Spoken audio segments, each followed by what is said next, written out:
이게 뭐냐고, 왜 나는 이게 되냐고 했다고. 아무것도 안 되고 신부님은 돌아와야 됐어요. 그런데 신부님은 자기가 할 수 없다는 걸 알았어요. 누가 해줄 수 있다? 하느님만 해줄 수 있다. 그리고 그 일은 누구의 일이다? 하느님의 일이니까 하느님께 맡김으로써 모든 것이 해결될 수 있다는 걸 알았다는 거죠. 이 체험은 이대로 신부님만의 체험이 아닙니다. 여러분들도 작은 사도직을 통해서 이런 체험을 많이 하시죠? 어떠십니까? 그래서 말씀 안 하시지만 이런 작은 체험들 안에서 정말로 내가 했던 것은 내가 노력한 것은 이만큼인데 결과를 보면 굉장히 큰 것들이 많잖아요. 그렇잖아요. 네, 아마 그런 체험들이 있습니다. 누가 했을까? 저는 사실 그런 체험들을 많이 합니다. 제가 할 수 있는 일들이 많지 않습니다. 그런데 나중에 부족한 것도 많아요. 계획을 하면 이런저런 이것도 부족하고 저것도 부족하고 근데 그 부족한 걸 알지만 뭐 그때 제가 부족하다고 항의하고 불평하고 해봐야 아무것도 소용이 없습니다. 다 막히는 거죠. 그런데 결과를 보면 제가 노력했던 것, 기대했던 것 이상으로 2배, 3배의 결과들이 나오는데 누가 이루어졌을까? 저는 하나님께서 그 일을 하신다고 생각하고 있고 믿고 있습니다. 그리고 우리는 신앙이기 때문에 그런 체험들을 하게 된다는 거죠. 이런 체험들은 우리를 신앙인이 되게 하는 것이고 우리를 신앙의 눈으로 우리 가족들을 바라보게 하는 거죠. 이제 가족으로 돌아가 봅시다. 우리가 신앙인으로 살면서 가족 안에서 어떻게 하나님의 사랑, 체험들을 전할 수 있을까? 제가 어제 왔습니다. 어제 스페인에서 마드리드에서 수도회에서 회의가 있었는데요. 갔다가 어제 이제 돌아왔는데요. 저는 비행기를 타면 잠을 못 자요. 다리가 좀 길고 불편하고 해가지고 꼬막 세웠는데 어제 또 꼬막 세우면 뭐 하겠습니까? 영화 보는 거죠. 뭐 영화가 좀 그렇게 있으니까 영화를 참 좋은 영화를 봤습니다. 그 영화 제목이 뭐냐면 한번 집에 가서 보실 기회가 있으면 가족들이 한번 꼭 보시면 좋겠습니다. 그 세상에서 가장 아름다운 이별이라는 영화 혹시 보신 분 계신가요? 네, 제가 눈물을 막 흘렸습니다. 이 영화를 보면서. 그래서 오늘 여러분들에게 이 영화를 소개시켜드려야 됩니다. 요즘에 인터넷이나 뭐 이런 데에서 또 자제분들 다 계시잖아요. 젊은 자제분들에게 이것 좀 보게 해줘. 즉시 어떻게 뭐라고 알려주실 겁니다. 그 영화는 가족의 이야기예요. 물론 평범하지 않은 거라고 생각합니다. 거기 나오는 여자 주인공 엄마가 있고 부인이죠. 그 다음에 시어머니가 치매에 걸린 시어머니가 한 집에서 살고 있고 남편이 의사이고 두 자녀가 있는데 굉장히 사실적으로 이렇게 그렸는데 그 여성은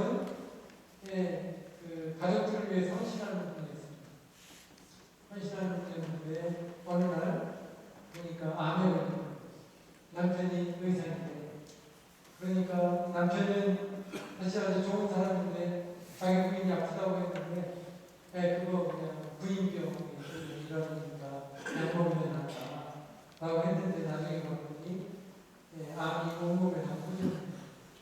남편이 이제 부인을 살리려고 수술을 시도하고 했는데 그렇게 수술을 하기 위해서 이제 뭐라고 하지? 개복을 했는데 상태를 보고 손도 못 들고 없습니다. 왜냐하면 손 쓸 수 있는 여유도 없었던 거죠.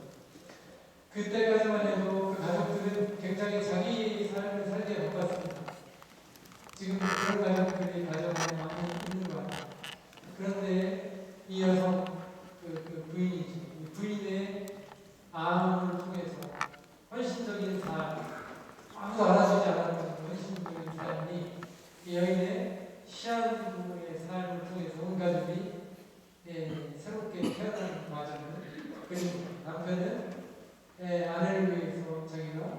너무했다는 것을 깨닫게 되고 자녀들도 엄마가 떠나야 되는 삶을 살고 있다, 시한부의 삶을 살고 있다는 것을 받아들이면서 온 가족이 화해하고 인치하고 치유되는 그런 체험을 그린 영화인데 저는 이 안에서 예수님을 봤습니다. 예수님 바로 그런 분이시지 않았나. 자기의 모든 것을 사랑으로 다 내어주는 가족이 알아주지 않아요. 그러면서 온전히 자기를 다 내어주고 십자가에 못 박히신 후에야 그 사람들은 저분이야말로 우리를 구원하셨다는 것을 깨닫게 되는 것입니다.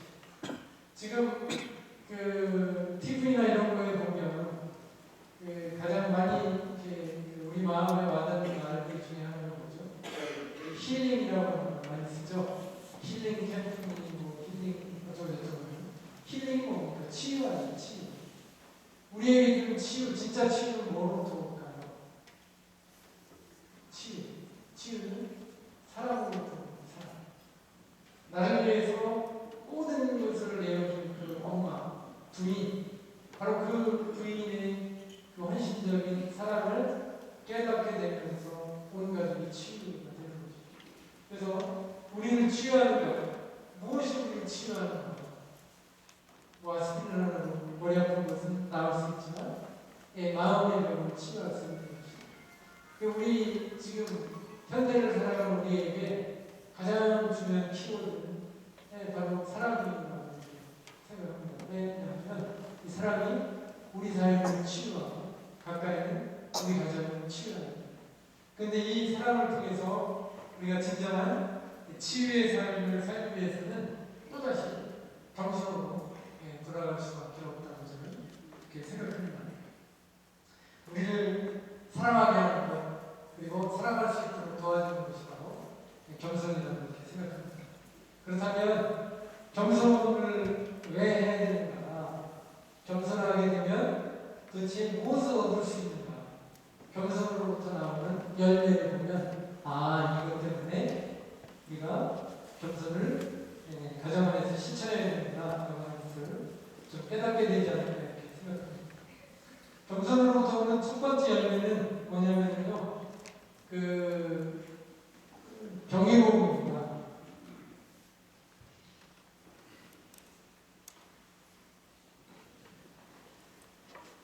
놀라움.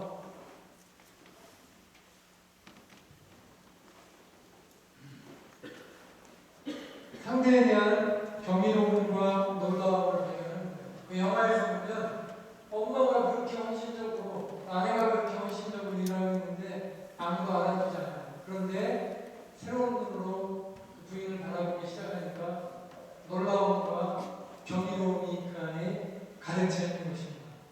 다시 말하면 사람은 겸손해지기 시작할 때 사소한 것으로 보지 않게 된다는 거예요. 작은 것도 어떻게 감사하는 마음으로 고마운 마음으로 바라보게 된다는 것이죠. 겸손한 사람은 단순하게 모든 것을 바라보면서 모든 것 안에서 기쁨과 놀라움을 발견하기 시작합니다.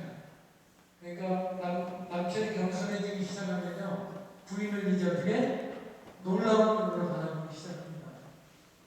그런가요? 부부가 같이 오신 분 계신가요? 뭔가 이렇게 쳐다보세요. 여러분 분위기 마시고 정말로 이 사람이야말로 하나님께서 나에게 주시는 사람이다. 이 느낌들을 가지고 살아갈 수 있도록 도와주는 것이 바로 겸손이라는 것이죠.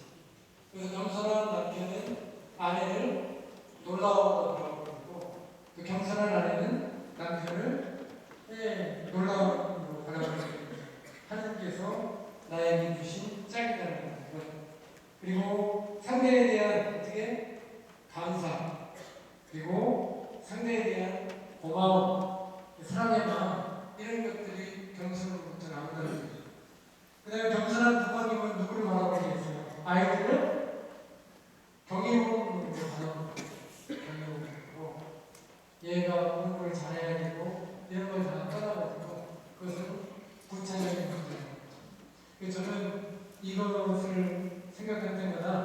저희 어머님을 생각합니다. 저희 어머니는 저는 93세 나셨는데요. 좀 늦게 나셨죠? 네, 제가 막내입니다. 저희 집에서. 네, 오남 1녀였는데 원래는 더 많은 일찍 돌아가신 분이 있고, 제가 막내로 태어났고, 저희 큰형님하고 저는 21살 차이입니다. 꽤 나죠? 조카랑 같이 놀면서 컸는데요.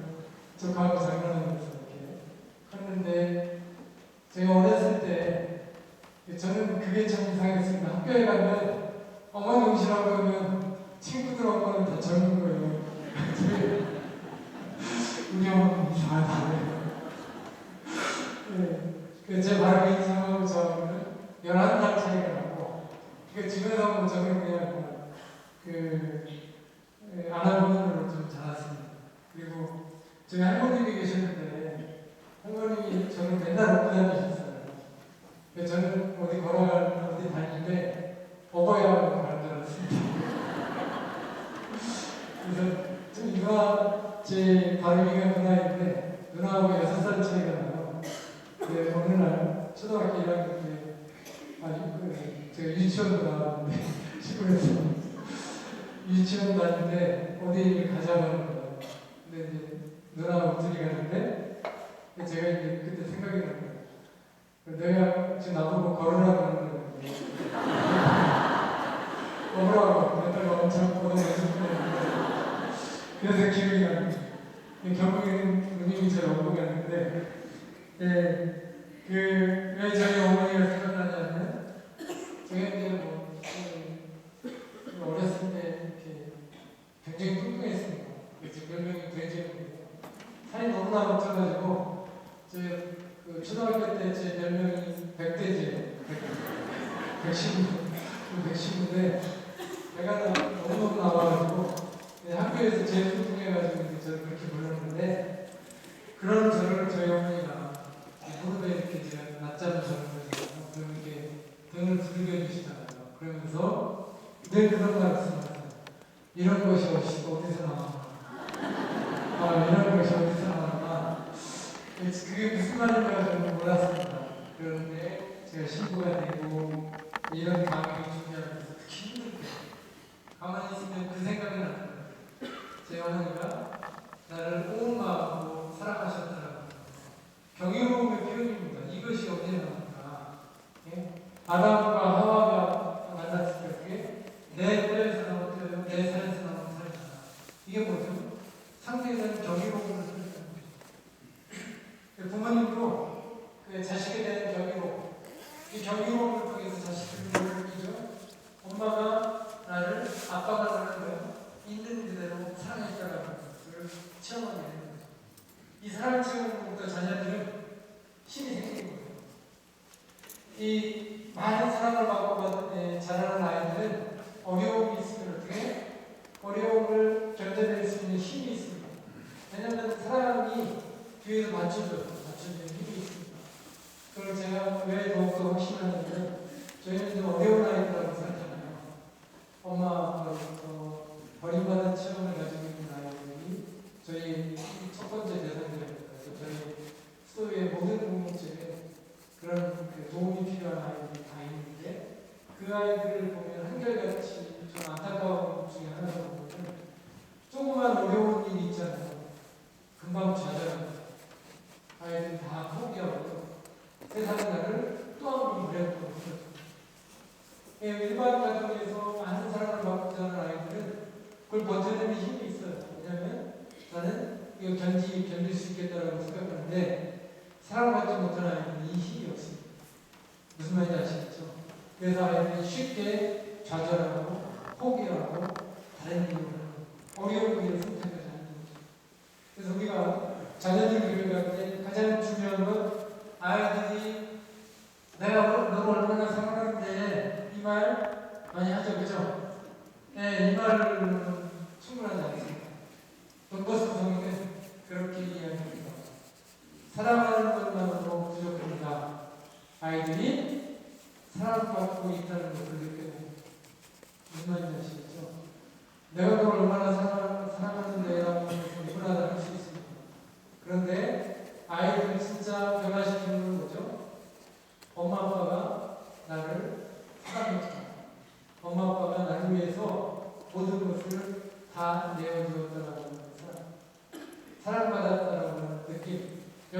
그때부터 모든 것이 시작됩니다. 진짜 교육은 뭐예요? 사랑으로 시작됩니다. 마음으로. 그래서 돈보스코 선생님은요, 청소년을 교육할 때 교육은 마음의 일이라고 해요. 마음의 일.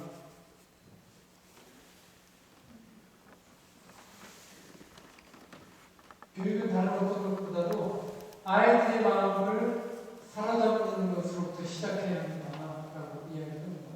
실제로 교육을 하면서 아이들, 어려운 아이들도 만나고 이런저런 아이들을 만나면서 보니까 이거 명언이에요. 진짜 정답입니다. 그 소년원에 있는 아이들, 저희들이 이제 주로 소년원을 만나거든요. 예, 서울 소년원 예를 들면 정말 잘생긴 애들이 그렇게 많아요. 소년원에 만나면. 그런데 그 아이들의 마음으로는 것은 쉽지 않습니다. 그런데 아이들이 저 사람이 나한테 하는 말이 그냥 괜히 하는 말이 아니구나라고 느끼잖아요. 그때부터 자기를 이야기하기 시작합니다. 그리고 그때부터 자기 이야기를 진솔하게 시작하고 그때부터 제가 하고 싶은 것이 있습니다.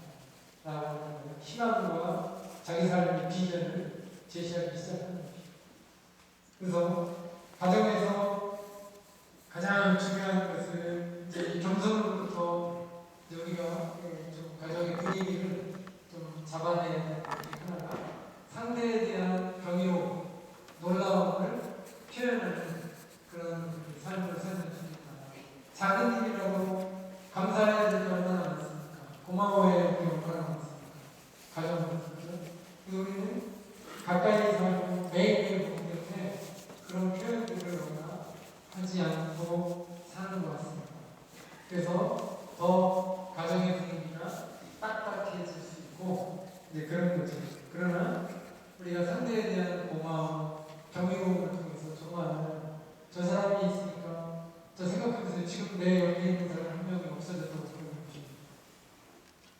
얼마나 황당하고 얼마나 허전하겠습니까? 그리고 막막하잖아요. 그렇게 소중한 사람인데 왜 나는 고맙다는 말 한마디 못하고 감사하는 말 한마디 못하고 그렇잖아요. 제일 소중한 사람에게 제일 귀한 사람이에요. 그래서 우리는 다른 사람에게 잘해줄 필요가 없어요. 잘해줄 필요 있죠. 잘해줄 필요가 있지만 가장 잘해줘야 될 사람은 뭐예요? 내 옆에 있는 사람은 제일 소중한 사람이잖아요.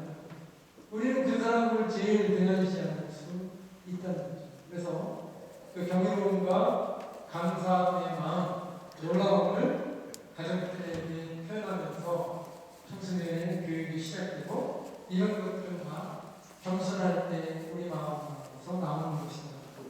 연습이 필요합니다. 그래서 상대에 대한 존중으로부터 이런 것들이 또 나오기 시작하는 것이고요. 그래서 너무나 가까워지니까 너무나 쉽게 이야기를 할 수 있어요. 그런 것들이 어떤 때 도움이 되지 않는다. 그래서 제가 형님들이 이제 많으니까 어떤 때 보면 보여요. 집에 이제 일 있고 그러면 형수들도 오고 막 이러잖아요. 근데 딱 보면 전쟁하고 있구나. 이런 딱 보이니까. 근데 형님이 어느 날 문제가 왔어요. 형수를 부르는데 둘이 막 찬바람을 막 시키더라고요. 저 부엌에 있는데 야! 그러니까 형수가 왜? 그러더라고요. 저희는 다 조심조심 하면서 오는 말이 뭐예요? 가는 말이 없죠. 그래서 서로를 공평하고 존중하는 거.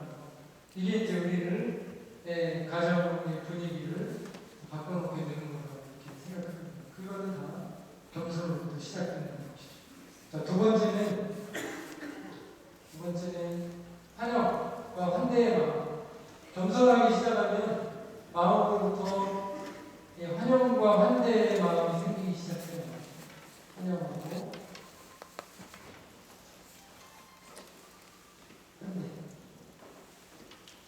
환대라고 하는 것이 무엇일까요? 기쁘게 맞이하는 거잖아요. 근데 처음 보는 사람은 누구나 다 기쁘게 맞이할 수 있습니다. 근데 자주 보는 사람을 기쁘게 맞이하기는 쉽지 않아요. 매일 보는 사람을 온 마음으로 기쁘게 맞이하는 것은 쉽지가 않습니다. 이 사람을 조건 없이 환영하고 환대하는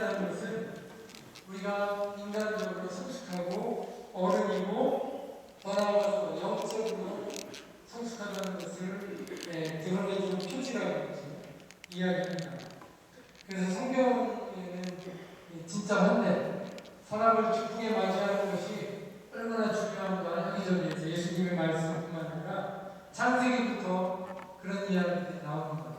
이제 아브라함의 이야기를 보면 손님을 맞이했는데 그 손님들이 누구였어요?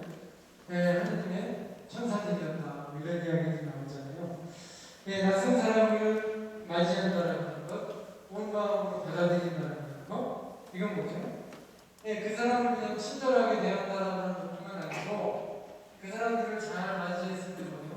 선물이 함께 온다는 거예요. 아브라함도 그런 체험을 하는 것이죠.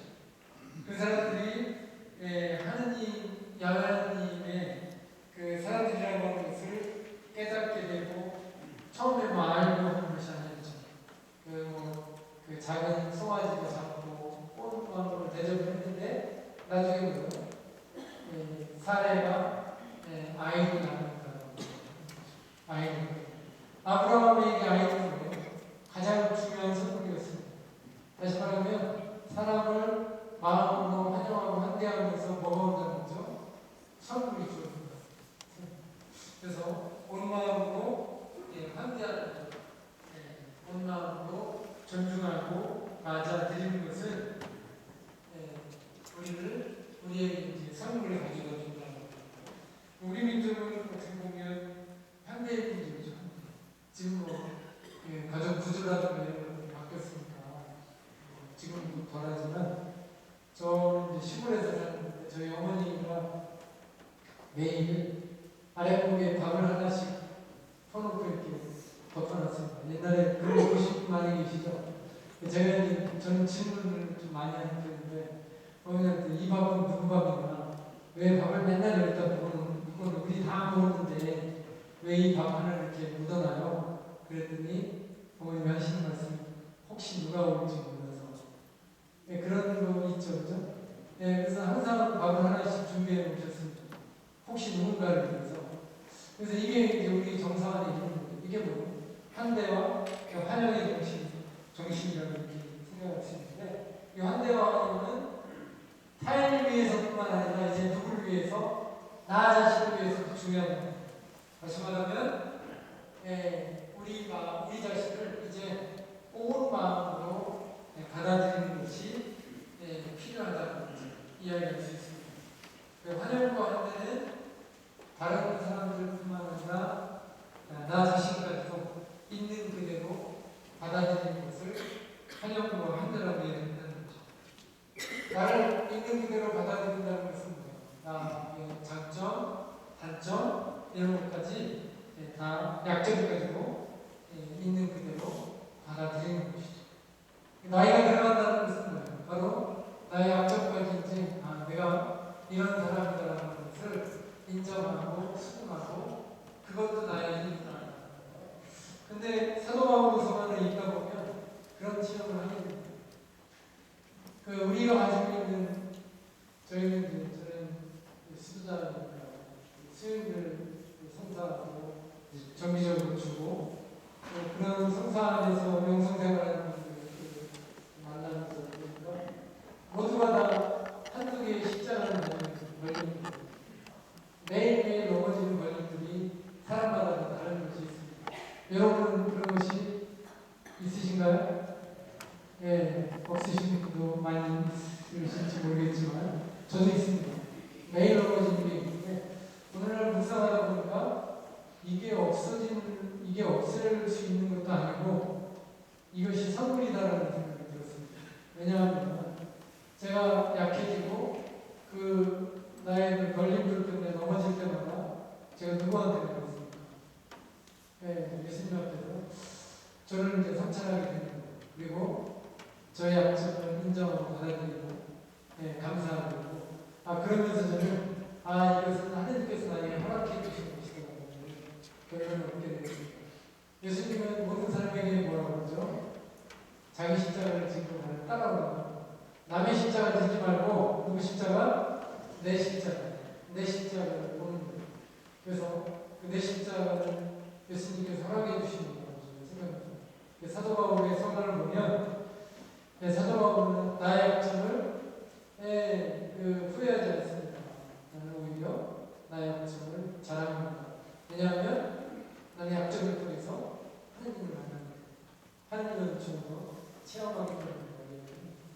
이런 면에서 볼 때 우리에게 주어지는 약점을 싫어하고 불편해하고 할 것이 아니라 그 약점을 성찰해보고 그 약점이 하느님께서 오신 것이라고 하는데 그것을 마음으로 받아들이는 것, 이것도 있는 거예요. 영적으로 우리가 성장했다는 것. 다시 말하면 나에 대해서 어떻게 편안해졌다. 나를 있는 그대로 받아들이고 있다는 것을 이야기하는 것이죠.